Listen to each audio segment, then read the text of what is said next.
वन्देऽहं श्रीगुरु श्रीयुतपदकमलं श्रीगुरून् वैष्णवांश्च श्रीरूपं साग्रजातं सहगण रघुनाथान्वितं तं सजीवं साद्वैतं सावधूतं परिजनसहितं कृष्णचैतन्यदेवं श्रीराधाकृष्णपादं सहगण ललिता श्रीविशाखान्वितं परमाराध्यतम परम दयाल श्री गुरुदेव तथा गुरुवर्ग तथा वैष्णवबृंद तथा गौर नित्यानंद तथा श्री राधा गोविंद देव श्री चरण कमलेर कृपा आशीर्वाद प्रार्थना करे आज श्री श्रीधर ठाकुरेर किछु महिमा पाठ करे कीर्तन करे श्रवणपूर्वक आत्ममंगल करबार चेष्टा करछि। चैतन्य भागवते श्री বৃন্দাবন দাস ঠাকুর যে শ্রীধরের মহিমা কীর্তন করেছিলেন, বলছে শ্রীধরের প্রতি প্রভু বড় প্রসন্ন ছিলেন। অন্তরে তিনি শ্রীধরকে তিনি খুব ভালোবাসতেন। নানান ছল নিয়ে শ্রীধরের কাছে আসতেন, শ্রীধরের ঘরে আসতেন, কোনো সবজি টবজি কিনতে আসতেন, থোর মোচা কোলা এসব নানান ছল নিয়ে শ্রীধরের কাছে আসতেন। শ্রীধরকে প্রভু খুব ভালোবাসতেন। বাক্য পরিহাস শ্রীধরের সঙ্গে, দুই চারি দণ্ড করি চলে প্রভু রঙ্গে। বাক্য পরিহাস করে প্রভু কি করতেন, শ্রীবশের সঙ্গে দুই চারি দণ্ড থেকে তারপরে চলতেন। দুই চারি দণ্ড প্রভু শ্রীবাসের সঙ্গে নানান রঙ্গ লীলা করতেন। প্রভুকে দেখে শ্রীধর কি করছেন, নমস্কার করে শ্রদ্ধা করে বসতে আসন দিলেন। শ্রীধরের ব্যবহার পরম সুন্দর ছিল, সেই জন্য প্রভু শ্রীধরকে খুব প্রীতি করতেন। একদিন প্রভু শ্রীধরকে জিজ্ঞাসা করছেন, বলে, হে শ্রীধর, তুমি যে সবসময় হরিবোল হরিবোল বলছো, তাতে কেন তুমি দুঃখ পাচ্ছ? লক্ষ্মীর স্বামী অর্থাৎ নারায়ণকে সেবা করেও কেন তুমি অন্নবাস্ত্রে দুঃখ পাও? তো বলো তো, তা দেখি শুনি। প্রভু বলে, শ্রীধর, তুমি যে অনুক্ষণ হরি হরি বলো, তবে দুঃখ কি কারণ? লক্ষ্মীকান্তে সেবন করিয়া কেনে তুমি অন্নবস্ত্রে দুঃখ পাও, কহ দেখি শুনি। তখন শ্রীধর বলছেন, প্রভু, আপনি ঠিকই বলেছেন, তবে এটাও সত্য যে আমি তো উপবাস করি না। ছোট হোক বড় হোক বস্ত্র তো আমি পরিধান করি। শ্রীধর বলেন, উপবাস তো না করি, ছোট হোক বড় হোক বস্ত্র দেখো পরি। তখন কেউ বলছে, হ্যাঁ তুমি যে বস্ত্র পরছো ঠিক আছে, সেখানে তো দেখছি গিট দিয়ে 10 জায়গায় 5 জায়গায় গিট দিয়ে রেখেছো, সেই বস্ত্র তুমি পরছো। তোমার যে ঘর আছে, ঘরে দেখি চালে খড় নাই, বিচুলি দিয়ে ছাওয়ান নাই, মানে বিচুলিগুলি বর্ষায় নষ্ট হয়ে গেছে। প্রভু বলে, দেখিলাম কাটি 10টাই ঘরে, বলো দেখিতেছি খড় গাছি নাই। তখন প্রভু বলছেন শ্রীধরকে, দেখো এই চণ্ডী বিষহরিরে পুজিয়া, কেনা ঘরে খায় পরে সব নগরিয়া। বলছে প্রভু বলছেন শ্রীধরকে, বলছে, হে শ্রীধর, দেখো এই চণ্ডী মাকে, দুর্গাকে, কালীকে, বিষহরি মানে মা মনসাকে পুজো করে এই নগরবাসীগণ কে না খাচ্ছে, কে না করছে, সবাই ভালো ভালো খাচ্ছে তাদেরকে পুজো করে। তখন শ্রীধর বললেন, প্রভু আপনি ঠিক কথা বললেন, উত্তম কথা বলেছেন।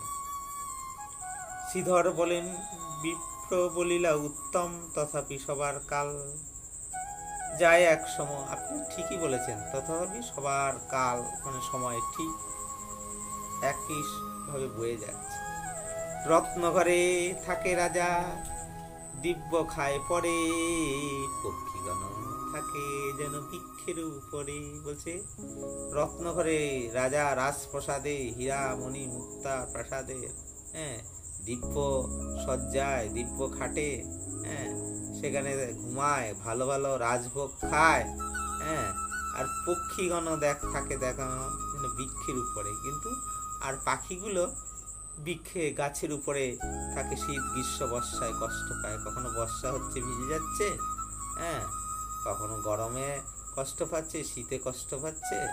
বলছে কাল পুনঃ সবার সমান হয়ে যায়, সবে নিজ কর্ম ভুঞ্জে ঈশ্বর ইচ্ছায়। কাল সবার সমান হয়ে যাচ্ছে, সবাই নিজের কর্মফল ভোগ করছে ঈশ্বরের ইচ্ছায়। তখন প্রভু বলছেন তোমার অনেক ধন সম্পত্তি আছে, তা তুমি লুকিয়ে তুমি এরকম গরিব সেজে থাকো, সেগুলো আমি আর কিছুদিনের মধ্যেই খুঁজে বের করব। তবে তবে আমি তোমাকে দেখব তুমি কিভাবে এরকম মানে গরিব সেজে থাকো, নিজের তোমার তো বড় ধন সম্পত্তি আছে, তা তুমি লিখে রেখেছো। তখন শ্রীধর বলছেন প্রভু আপনি এখন আসেন, আপনার সঙ্গে আমার দ্বন্দ্ব করা উচিত না। প্রভু বলে আমি তোমার না ছাড়ি, এমনে কি আমারে দিবা তাহা বলো এইখানে। বলছে এখন তো আমি তোমাকে শুধু শুধু ছেড়ে দেব না, তুমি আমাকে এখন কি দিবে বলো। শ্রীধর তখন বলছেন আমি তো থোর কলা মোচা এগুলো বিক্রি করে খাই, আমি আপনাকে কি দেব। প্রভু বলছে যে তোমার যে সব ধন তুমি পুঁতে রেখেছো মাটির তলায়, সেগুলো আমি পরে বের করবো, সেটা এখন তুমি কলা মূলা থোর, হ্যাঁ, কড়ি ছাড়া মানে পয়সা ছাড়া আমাকে দিলে আমি আর তোমার সঙ্গে ঝগড়াঝাটি করব। তখন শ্রীধর মনে মনে ভাবছেন এই বিপ্রত এই ব্রাহ্মণ তো, হ্যাঁ, বড়ই উদ্ধত বড়ই চালাক, হ্যাঁ, কখন কোন সময় আমাকে মারে কে জানে, এরকম আমাকে কত চালাকি করে আমার সব কথা বের করতে চায়, কিন্তু আমার কাছে কিছু নেই, কিন্তু সে বলে আমার কাছে অনেক কিছু আছে। তা বলছে যদিও বা আমাকে মারে, ব্রাহ্মণকে মারলে আমি আর কি করতে পারি, করিবি না, পয়সা ছাড়া প্রতিদিন দিতেও পারি না। তথাপি ছলে বলে যেভাবে অনুক্ষণ সবসময় ব্রাহ্মণ আমার কাছ থেকে নিচ্ছে, তা আমার ভাগ্য বটে, ব্রাহ্মণ সেবা আমি করতে পারছি। যাই হোক আমি যা পারবো প্রতিদিন কিছু দেব, এই সমস্ত শ্রীধর মনে মনে ভাবছে। চিন্তিয়া শ্রীধর বলে শুনহ গোসাই পরিপাতি তোমার কিছু দেবে, ঠিক আছে তোমাকে পয়সা করে দিতে হবে না, হ্যাঁ, আমি তোমাকে দিচ্ছি। বলছে থোর কলা মোলা এগুলো ভালো মনে আমি দিচ্ছি, তুমি আর আমার সঙ্গে ঝগড়া করো। প্রভু বলছে ঠিক আছে ভালো ভালো, আর দ্বন্দ্ব দরকার নেই, ঝগড়াঝাটির দরকার নেই, তবে থোর কলা যেন ভালো ভালো পাই, মানে ভালো দেখে দেখে দেখে কলা মোচা থোর এগুলো দিল। তার এইভাবে বলছে শ্রীধরের খোলায় নিত্য করেন ভোজন, শ্রীধরের থোর কলা মূলাসি ব্যঞ্জন, শ্রীধরের থোর, হ্যাঁ, কলা মানে থোর মানে এখানে ভাড়ালি, কলা মূলা এগুলো সে ব্যঞ্জন করে মানে তরকারি করে প্রভু ঠাকুরকে ভোগ দিয়ে প্রসাদ পায়। শ্রীধরের গাছে যে লাউ ধরে চালে, তাহা খায় প্রভু দুগ্ধ মরিচের ঝালে। শ্রীধরের গাছে যে লাউ ধরে, শ্রীধরের চালের উপরে যে গাছ সে লাউ ধরে, সেগুলির প্রভু লাউ এনে দুগ্ধ মরিচ, কখনো দুগ্ধ লাউ করে খায়, কখনো লাউয়ের তরকারি করে খায়, এইভাবে। একদিন প্রভু, তারপর এইবার প্রভু বলছেন, প্রভু বলে তুমি আমাকে কি ভাবো। প্রভু বলে আমারে কি বাসো শ্রীধর, তাহা কইলেই আমি চলি যাই ঘর। প্রভু বলছেন তুমি আমাকে কি বাসো, এবার থোর কলা মূলা নিয়ে বলছে তুমি আমাকে কি বাসো, তা বললেই আমি ঘরে এখনই ঘরে চলে যাই, আর তোমার সঙ্গে আর কথা বাড়াবো না। শ্রীধর বলেন তুমি বিপ্র বিষ্ণু অংশ। প্রভু বলে না জানিলে আমি গোপবংশ। শ্রীধর বলছেন তুমি ব্রাহ্মণ বিষ্ণুর অংশ, হ্যাঁ। প্রভু বলছে না না তুমি ঠিক জানো না, আমি গোপবংশ, আমি গোয়ালা। প্রভু শ্রীধরকে, হ্যাঁ, সেই কথা পূর্বলীলা, তিনি যে কৃষ্ণ পূর্ব ভগবান, যে কৃষ্ণ ছিলেন মহাপ্রভু চৈতন্য, নিমাই তিনি সেই কথা তিনি পূর্ব লীলায় দাপুর লীলায় যে বলছে কৃষ্ণ ছিলেন গোপ বংশে তিনি জন্ম, গোয়ালা ছিলেন, গরু চড়াতেন নন্দ ঘরে, তাই তিনি বলছেন। ও বলে না জানিলে আমি গোপ বংশ, তুমি আমা দেখো যেন ব্রাহ্মণ ছওয়াল, আমি আপনার এবাসী যেন গোয়াল, তুমি আমাকে ব্রাহ্মণ পুত্র রূপে দেখছো, কিন্তু আমি নিজেকে গোয়ালা বলে ভাবি। এইভাবে প্রভুর কথা শুনে শ্রীধর হাসছেন। কিন্তু প্রভুর মায়ায় প্রভুকে চিনতে পারল না শ্রীধর। হাসেন শ্রীধর শুনি প্রভুর বচন, নাচি লইল নিজে প্রভু মায়ার করণ।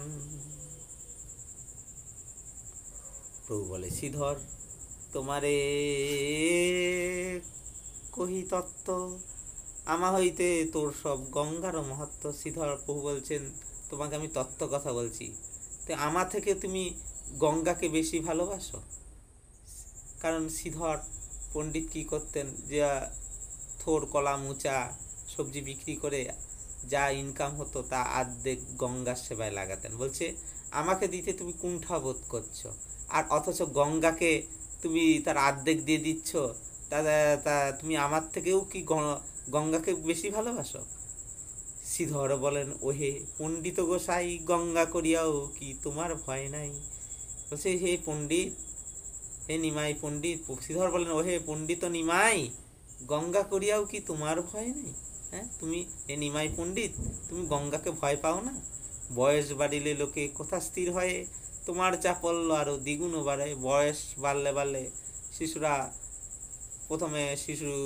চঞ্চল থাকে, তাদের যখন বয়স বাড়তে থাকে তারা চঞ্চলতা স্থির হয়ে যায় তাদের। সেটাই বলছে বয়স বাড়িলে লোক কোথা স্থির হয়, তোমার চাপল্য আরো দ্বিগুণ বাড়ায়। এই মতো শ্রীধরের সঙ্গে রঙ্গ করি আইলেন নিজে গৃহে গৌরাঙ্গ শ্রীহরি। বাঞ্ছা কল্পতরুভ্যশ্চ কৃপা সিন্ধু ভেব চ পতিতানাং পাবনেভ্যো বৈষ্ণবেভ্যো নমঃ।